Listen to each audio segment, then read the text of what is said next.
هلوز بالموز يا حبايبي جوز. قبل ما نبدأ الفيديو تنسوا لايك وشير وسبسكرايب.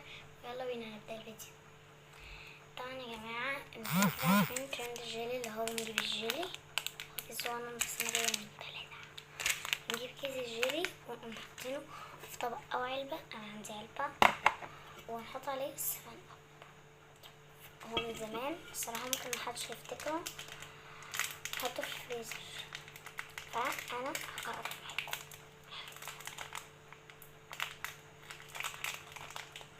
طبعا انتوا عارفين فقرة هفتحه وارجع لكم. طبعا يا جماعة انتوا اول دلوقتي ما شفتوا انا الفرق. العلبة حسيتها صغرت شوية، انا بدلتها. دي اللي انا كنت المفروض اعمل فيها لما لقيت ان الكمية اول ما حطيت اول كيس لقيت ان الكمية صغيرة جدا جدا جدا، واصلا كان اكتر من كده بس انا في حبة لزقوا في ايدي فانا كلتهم. اللي بيلزق في ايدي كنت باكله. دلوقتي هنفتح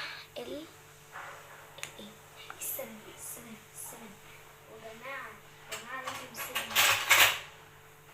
لازم السفن. طبعا انا جربت حيلة كده، تجيبوا سكينة او ظهر المعلقة اللي بيبقى من هنا كده معلقة، تقوموا شوف الحتة دي كده، دي هنا تقوموا ايه عاملين كده.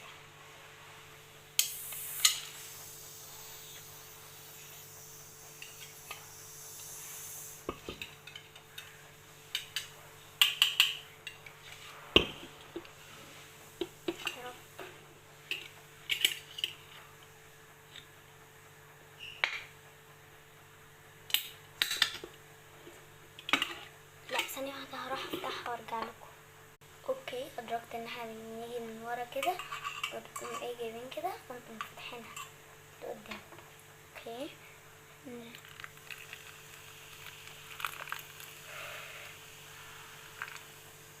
بس لحد معرفش انتوا شايفين ولا لأ، لحد الحتة دي كده نص، تقريبا نص او مش نص. هنزود اكتر